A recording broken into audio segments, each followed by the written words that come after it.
Chief, I know you like what you are seeing. I definitely do. Then come get it.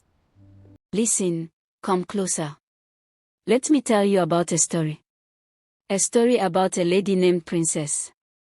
Princess thought that she can have all the husbands in her town.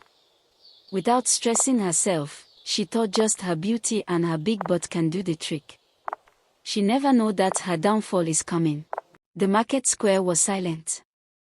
Every eye was fixed on the beautiful woman kneeling in the dirt, her perfect dress covered in mud and rotten tomatoes.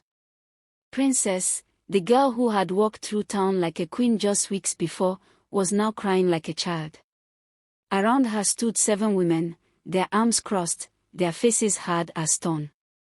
The crowd whispered and pointed, but nobody moved to help her. This was the day Princess learned that some games are too dangerous to play. Just 1 month ago, Princess had arrived in this quiet town with her expensive bags and city makeup.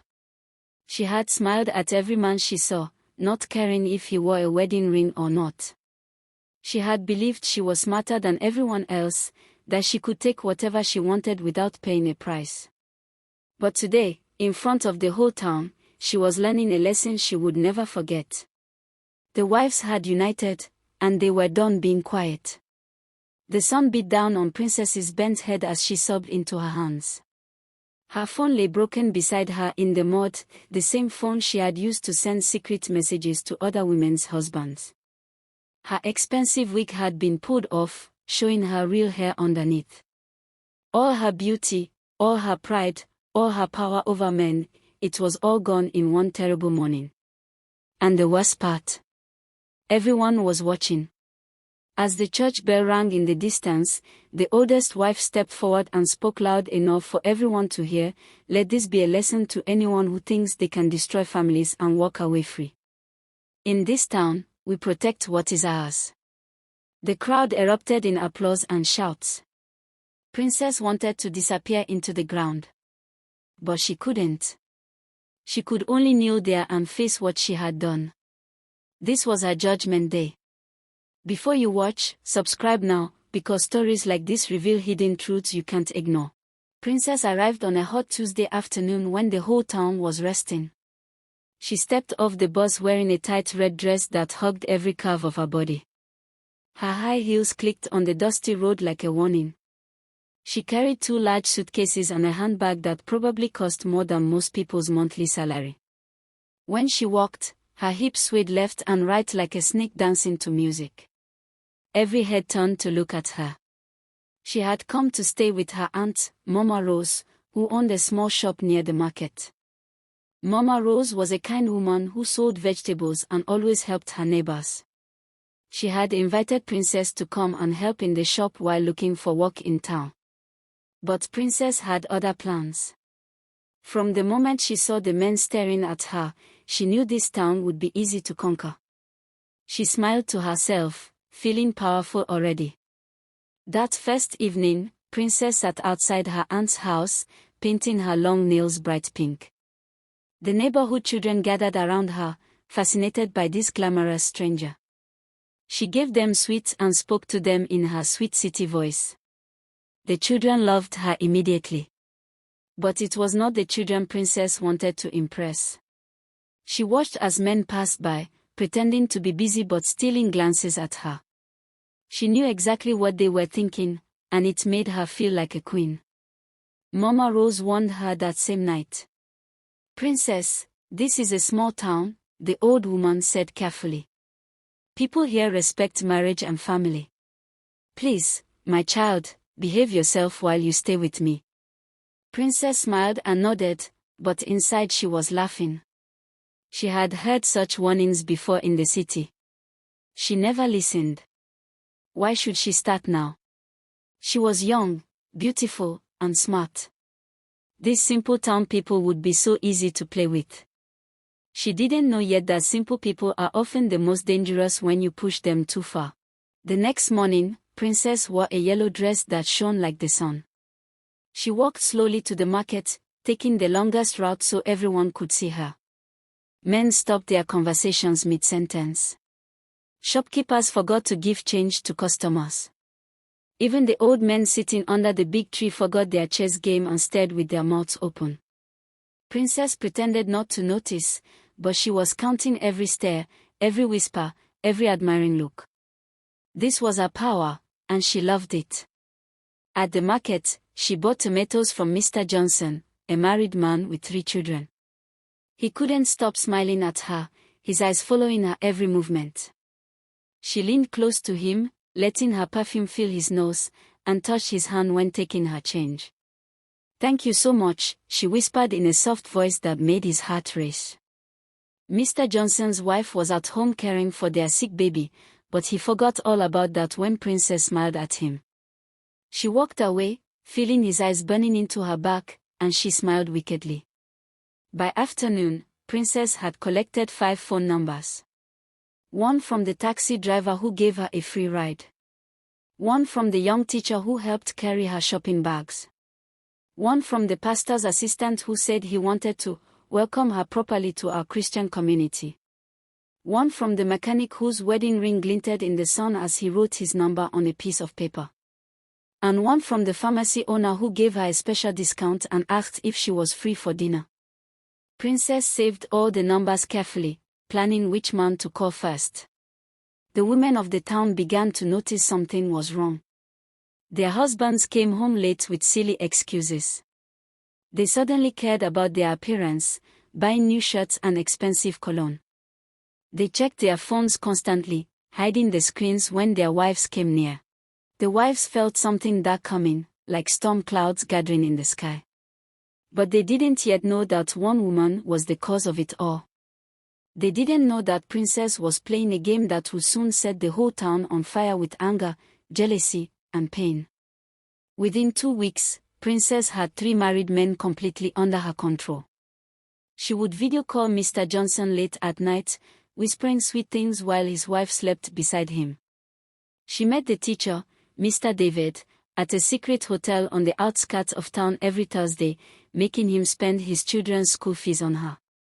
She convinced the mechanic, Mr. Paul, to fix her aunt's car for free and even give her money for emergencies that never existed.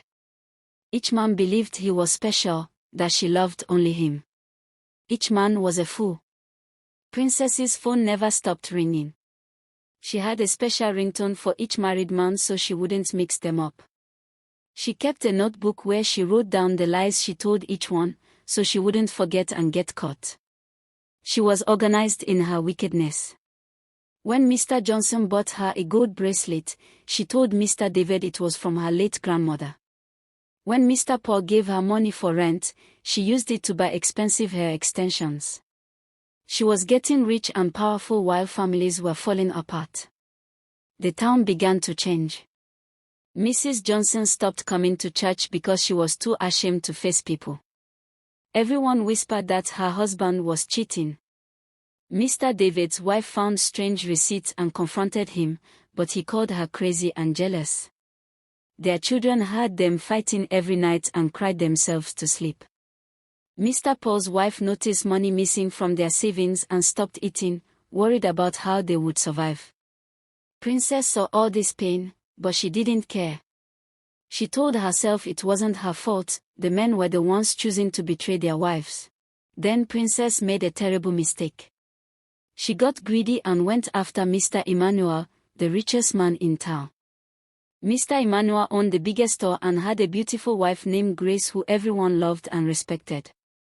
Grace was the kindest woman in town, always helping the poor and visiting the sick. Princess didn't care.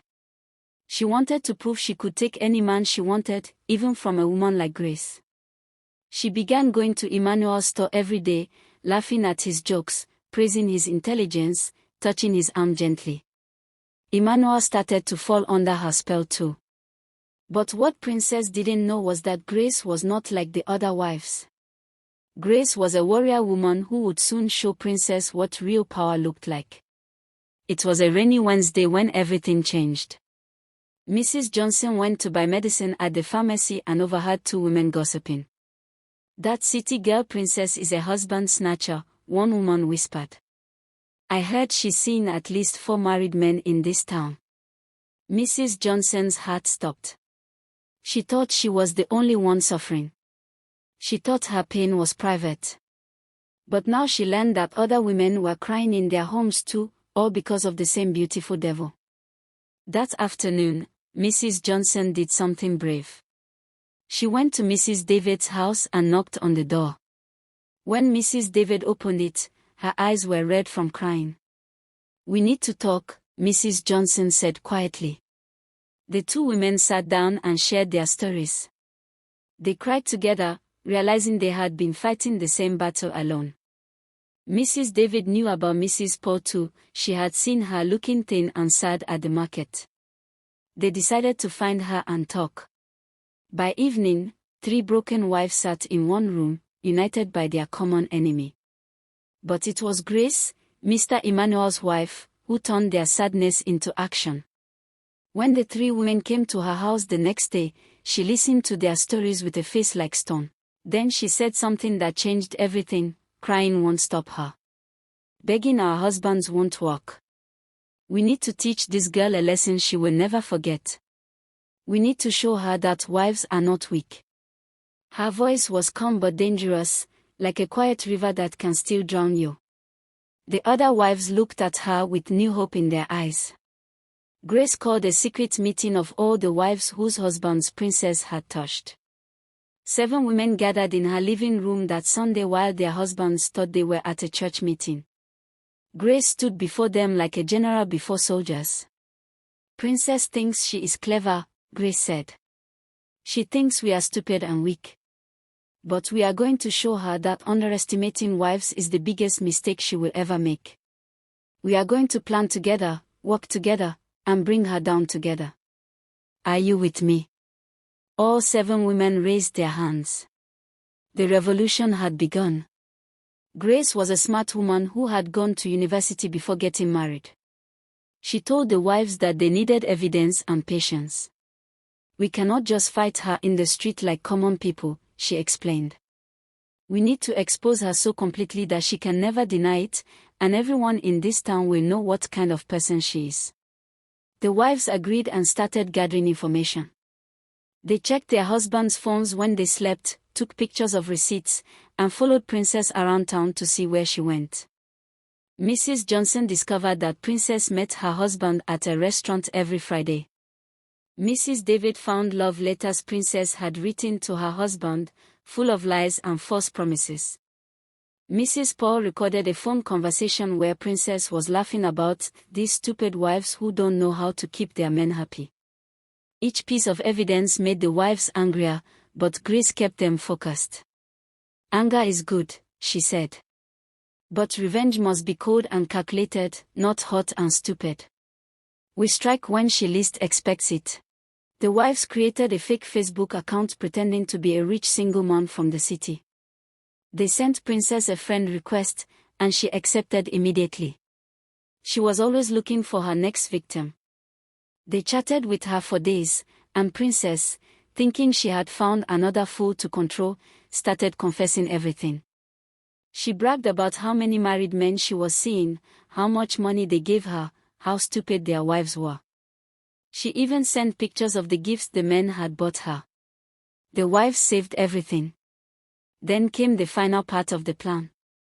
The fake account invited Princess to a special party at the community hall on Saturday evening. "I'm organizing a party for successful young people in town," the message said. "I heard you're the most beautiful and intelligent girl here. Please come and be my special guest." Princess's ego was too big to suspect anything. She immediately said yes, already planning what expensive outfit she would wear. She didn't know that Saturday would be the worst day of her entire life. The wives smiled as they prepared their trap. Justice was coming. Saturday arrived with clear blue skies. Princess spent the whole morning getting ready. She went to the salon, got her nails done, and wore her most expensive dress, a tight silver gown that sparkled like diamonds. She put on makeup that made her look like a movie star. She was so excited about meeting this rich man from the city.